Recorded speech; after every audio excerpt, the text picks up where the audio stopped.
ഇല്യാസ് നമ്മുടെ ലേഖകൻ കൂടി ചേരുന്നുണ്ട് മേപ്പാടി. ശ്രീ ഇല്യാസ്, താങ്കൾക്ക് എന്താണ് മനസ്സിലാക്കാൻ കഴിഞ്ഞിട്ടുള്ള കാര്യങ്ങൾ? ആക്രമണവുമായി ബന്ധപ്പെട്ട് ഈ മരിച്ച ആളുമായി ബന്ധപ്പെട്ടൊക്കെയുള്ള കൂടുതൽ കാര്യങ്ങൾ എന്ത്? ഈ ചൂരൽമലയ്ക്ക് സമീപം അട്ടമലയിലെ ഒരു വനഗ്രാമത്തിലാണ് ഏറാട്ടുകുണ്ട് ഉന്നതിയുള്ളത്. ഈ ഉന്നതിയിൽ ഏതാണ്ട് 40ഓളം അംഗങ്ങളുണ്ട്. 20ഓളം കുടുംബങ്ങളിലെ 40ഓളം അംഗങ്ങളാണ്. ഈ ഉരുൾപൊട്ടൽ ദുരന്തത്തെ തുടർന്ന് അവരെ ഈ അട്ടമലയിലെ മുസ്ലിം പള്ളിക്ക് സമീപത്തെ എസ്റ്റേറ്റ് ക്വാർട്ടേഴ്സിലേക്ക് താൽക്കാലികമായി മാറ്റി താമസിപ്പിച്ചതായിരുന്നു. ഇവിടെയാണ് ഇവർ താമസിക്കുന്നത്. നമുക്കറിയാം, ചൂരൽമല ഈ ഉരുൾപൊട്ടൽ ദുരന്തത്തിന് ശേഷം ചൂരൽമല ടൗണിനോട് ചേർന്ന് സ്ഥാപിച്ച ബെയിലി പാലത്തിന് അപ്പുറത്തേക്ക് ആൾതാമസമില്ല. ഏതെങ്കിലും ഒരു കുടുംബം താമസിക്കുന്നുണ്ടെങ്കിൽ അത് ഈ ആദിവാസി കുടുംബങ്ങൾ മാത്രമാണ് ഈ അട്ടമല പള്ളിക്ക് സമീപം താമസിക്കുന്നത്. ഇവർ ഈ വനത്തിലൊക്കെ തേൻ ശേഖരിച്ചാണ് ഉപജീവനമാർഗം കണ്ടെത്തുന്നത്. 1-2 പേർ മാത്രമാണ് പുറം ലോകത്തേക്ക് എത്തുക, ടൗണിലേക്കൊക്കെ വന്ന് ആവശ്യങ്ങൾ നിറവേറ്റി മടങ്ങുക. അങ്ങനെയാണ് ഈ ചൂരൽമല ടൗണിലേക്ക് ഈ ബാലൻ വരുന്നത്.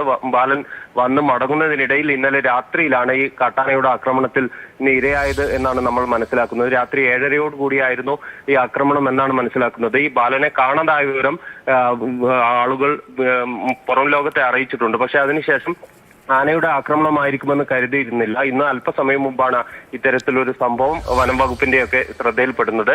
തുടർ നടപടികളൊക്കെ ഇവിടെ നടന്നു വരികയാണ്. ഇല്യാസ്, ഈ പറയുന്ന ഈ മേഖല ഇതൊരു എസ്റ്റേറ്റ് ഭൂമിയാണല്ലോ. ഇവിടെ കാട്ടാന ശല്യം ഇതിനു മുൻപ് റിപ്പോർട്ട് ചെയ്തിട്ടുണ്ടോ? ആളുകൾ പരാതി പറഞ്ഞിട്ടുണ്ടോ?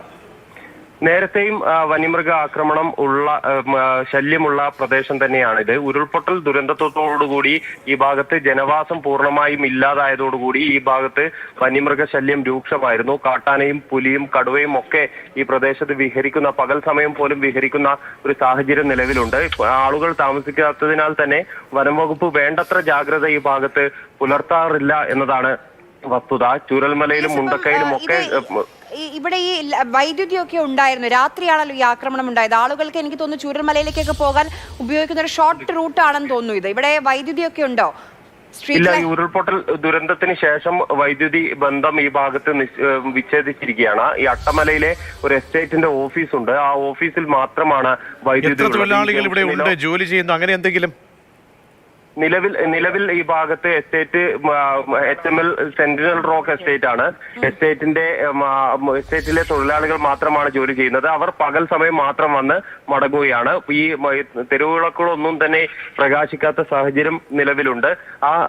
അതിനാൽ തന്നെ ഈ ആന നിൽക്കുന്നത് കണ്ടാൽ പോലും തിരിച്ചറിയാൻ കഴിയാത്തൊരു സാഹചര്യം നിലവിലുണ്ട്. ഇല്യാസ്, മറ്റ് നടപടികളൊക്കെ ഇൻക്വസ്റ്റ് ഉൾപ്പെടെയുള്ള നടപടികളൊക്കെ ആരംഭിച്ചു? ഈ south Wayanad DFO Ajith K രാമന്റെ നേതൃത്വത്തിലുള്ള വനംവകുപ്പ് ഉദ്യോഗസ്ഥർ സ്ഥലത്തുണ്ട്, പോലീസും സ്ഥലത്തുണ്ട്. ഇൻക്വസ്റ്റ് നടപടികളൊന്നും തന്നെ ആരംഭിച്ചിട്ടില്ല. ആളുകളൊക്കെ ഈ അറിഞ്ഞ ഈ സംഭവ സ്ഥലത്തേക്ക് എത്തിക്കൊണ്ടിരിക്കുകയാണ്. അല്പസമയത്തിനകം തന്നെ ഇൻക്വസ്റ്റ് നടപടികളൊക്കെ ആരംഭിക്കാനുള്ള ഒരു സാധ്യതയാണ് കാണുന്നത്. ഇല്യാസ്, ഈ ബാലൻ എവിടെയായിരുന്നു? ബാലൻ താമസിച്ചു വരുന്നത് എവിടെയായിരുന്നു? ഇതിന്റെ ക്വാർട്ടേഴ്സിലാണോ? അതെ, അട്ടമല മസ്ജിദിനോട് ചേർന്നുള്ള എസ്റ്റേറ്റിന്റെ ക്വാർട്ടേഴ്സ് ഉണ്ട്. ആ ക്വാർട്ടേഴ്സിലാണ് ബാലൻ ഉൾപ്പെടെയുള്ള ആദിവാസി കുടുംബങ്ങൾ താമസിക്കുന്നത്. ഈ ബാലന്റെ കുടുംബത്തിൽ ആരൊക്കെയുണ്ട്? അത് അക്കാര്യത്തിൽ വ്യക്തതയില്ല.